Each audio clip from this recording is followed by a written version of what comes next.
or comments or observations, you can ask me now. If I can answer, I'll be happy to do so. And why I have this thing under my arm, Oliver, really?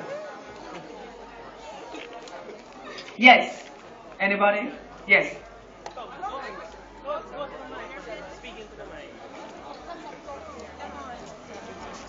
Hi, hello. My name is Malik White. My question is about how the government, and more specifically your ministry, is trying to get the young people or the youth into actually taking part in local government. We always see around election time they want young people to vote, and that's a huge thing. I understand why voting is pertinent. But also, we need to have young people and just the community in general get involved in the government because that's what it's supposed to be about, right?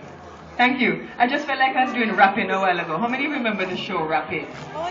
Only us. You would remember Rapping. He read about it. But he knows Rapping years ago was a show that we did by CPTC. Was one of the best shows because we didn't have cable at that time. And we really had one TV station. And so we went to schools and it would come on a Saturday. And it was fun. You had entertainment. And everybody wanted Rapping to come to their schools, and I used to interview the people. So I felt like Rapping. You're right.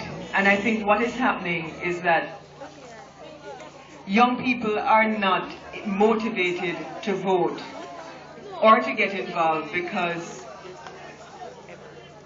three things. One, they see politics and politicians as the least common denominator.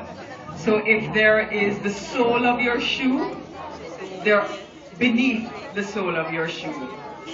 The other thing is that they feel since birth that successive governments have not done anything to improve the quality of their lives because all they've been able to hear about is how hard times have been. And the third thing is that they don't see government, local government, or public representatives having the kind of income to make them have a life that can help them to manage. And so for them, why get involved in the process? Okay, and that's a fair assessment. Here's what I will say. When you get into government or you get into service at any level, it really is about the heart that is involved. And Jamaicans are very special people. They can feel and they can know when a person is being sincere. So regardless of who it is, if somebody comes and is honestly going to work on their behalf, they can feel it. The other issue is that the only way you're going to change a system is if you get involved. And so at the end of the day, whatever you choose, it is that you need to get involved. And we need brighter persons to get involved who have good ideas, to get involved in public service. The second issue about not seeing, what was the second one? The third one was not seeing it as a livelihood. Politicians don't get paid very well. They don't. If I was in private sector, politicians, if I was in private sector with the degrees that I have and the experience that I have, I would be making perhaps 6 million and up. Right now we have CEOs of agencies under ministries that are there from before who make just as much. My permanent secretary and permanent secretaries make more, about the same as ministers of government. So MPs don't make as much. Doctors who you know see as MPs would be better off in private practice. They really do it because they love to do it. So don't feel that people go into politics to make money. You can't make money out of it. The other thing is, if you don't get involved and if you don't vote, you cast away your democratic right. And the truth is, too many people sacrifice. I mean, I've traveled the world. And I've been to countries where young people can't even speak their mind. They can't even have access to information. You all take it for granted that you can get up and even cuss the government. Or you can cuss or state your opinion. In other countries you can't do that. And so in order to keep that tradition, not cussing the government that is, in order to keep that tradition, you have to get involved. And you have to keep our democracy alive. If not, you will make it stagnant, and you will make the society so cynical that it will just deteriorate. That's definitely true, like, for sure. And the issue is people are not, the youth are not necessarily educated. So what's better, an uneducated vote against the interest of the people voting, say the youth voting, or no vote? Like, how does that sound? I think young people have to educate themselves. And don't educate yourself just by somebody coming and saying something to you. Because one of the other things about young people, you know, and I prove this every day, if you look good, if your clothes look nice, if you're swagging, if you're clean, that's what they're preying. Yes, that's what they're preying. I can speak other ways too. And typically that's not the only thing you need to look at. You need to look at what the person is saying. You need to look at the track record. You also need to look at what the person came with, so that you can see if that person has integrity. So see, as a young person, do they have the qualifications? Do they have the professional respect? And they're willing to fight for you, but also that when they go in, you know that the salary that they have plus what they had before can keep themselves and their family. Because if it is not, and you look behind the veil, then you have a problem. So there are a number of things you're looking for when you're looking for a representative. And young people, you are too smart not to vote. And so you must get out and vote and make your choices. Any other questions? See, that's what y'all are listening to. Your skin is smooth, you look like a Barbie doll. Yes. Good evening, everybody. I'm Saskia Gill. I'm from the William Knight High School. You said before that Jamaicans are the kind of persons that we feel stuff. And the music is a huge part of our culture. The music, art, drama is a huge part of our culture. And I was just wondering if there was any program with the Ministry of Youth that kind of enhances that part of our culture. Yes. JCDC is training a number of youth, and we have programs that the JCDC is working with the NYS to train entertainment coordinators. We also have other programs coming up where we're going to be training the bands. We started it in this festival for training duppy bands, nine-night bands, to play other kinds of music. And so there are several programs that foster the arts in the ministry now for young people. Just call us. Just call us, and if you want to be a part of it, sign up. All right? I think the Ministry of Youth should kind of contribute more to the morals of the children or the youth, because some of us, our parents kind of lack in the sense where they try to Americanize us, as in they cut out a certain part of our culture, and I think people need to kind of. It's a very good issue. Thank you. Other questions? Comments? That's true.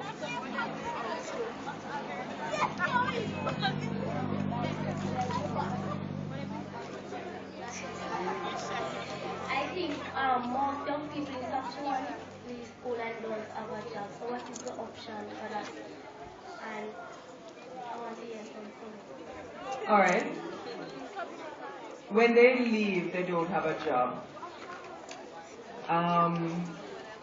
How many young people here wants to be a farmer? I'm a farmer.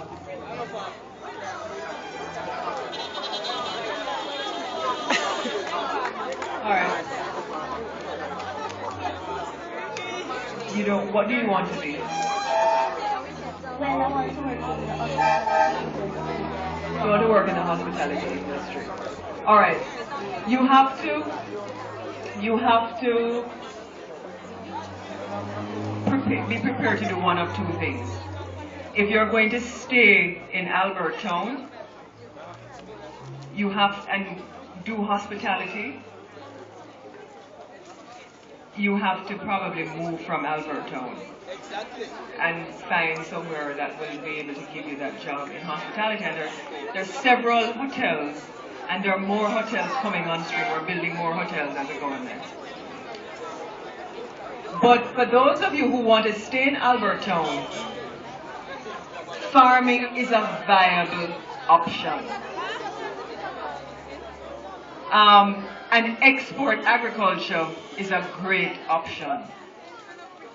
And so you have to be able to identify the markets.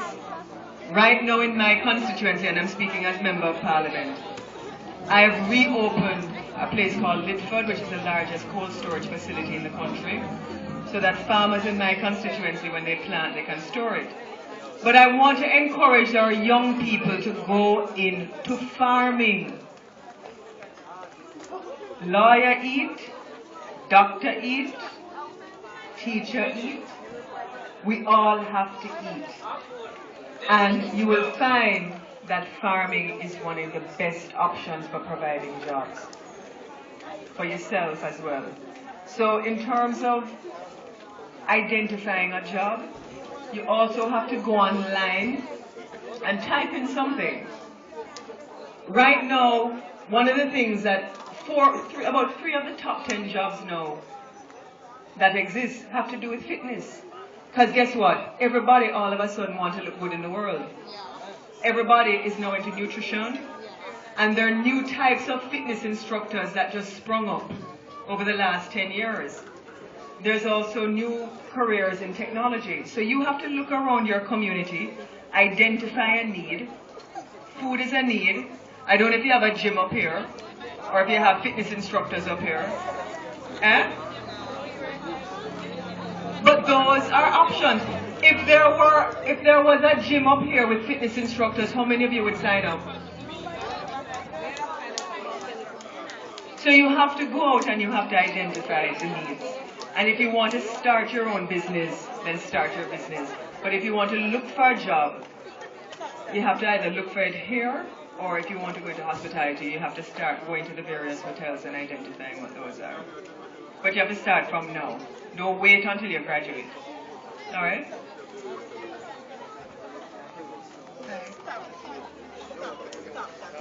Good evening, madam. Excuse my just code. There's a lot of young people in Chilani, right? Chilani. Some of them will sit down at the street side, waiting for the job or the future job to come. That ain't going to work, right? You have to get up, try to motivate yourself, right? You can't sit down waiting on something that's coming, right? Sit down, you say, okay, Lisa, I come here in July, and yeah, I'm gonna get a job. No, it doesn't work like that.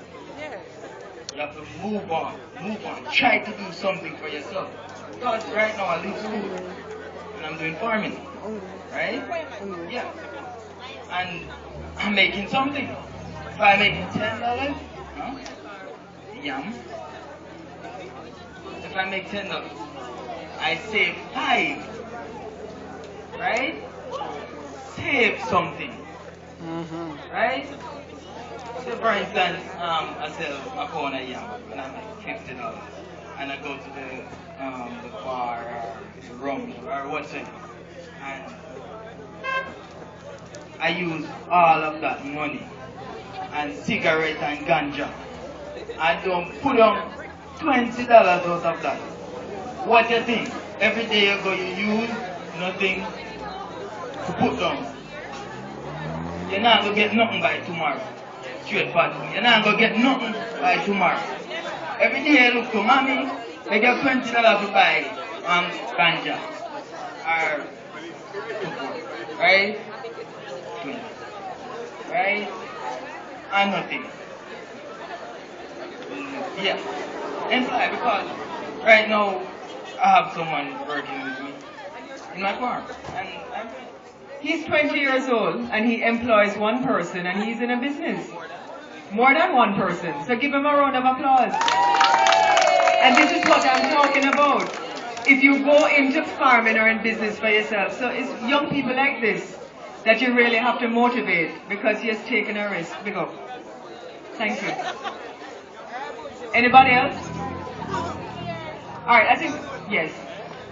After this we can run some more music. Good afternoon. I'm from Troy. I want to ask you specifically, thank you. Question.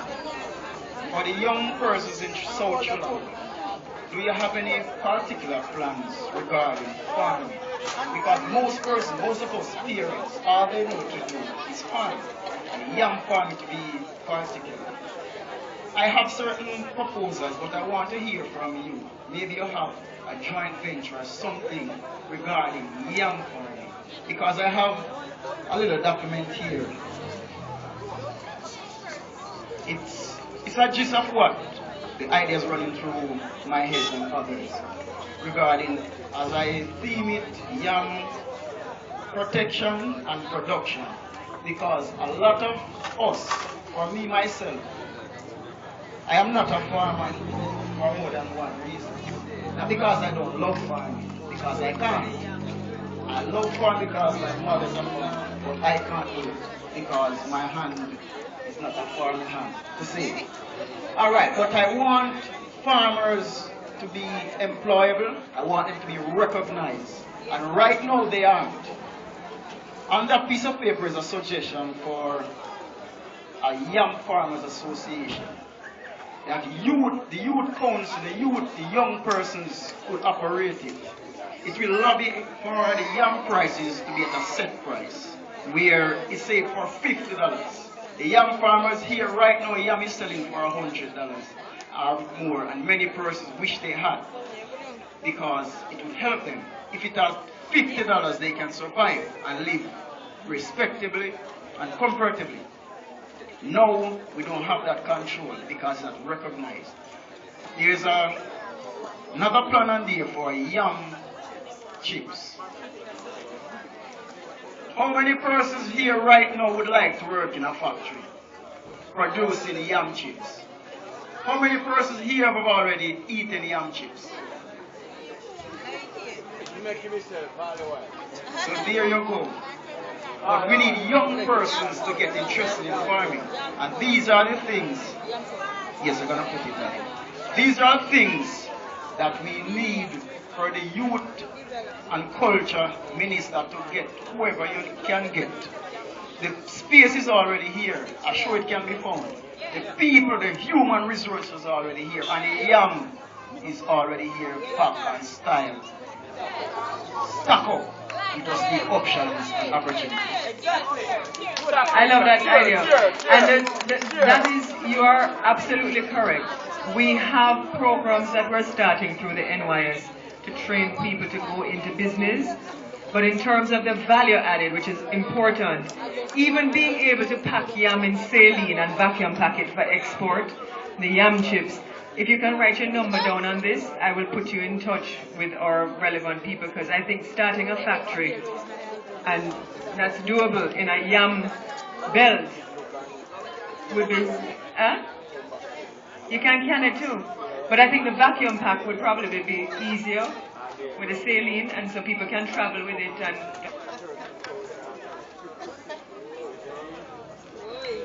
all right, Mr. Music Man, we take some more music and then we come back.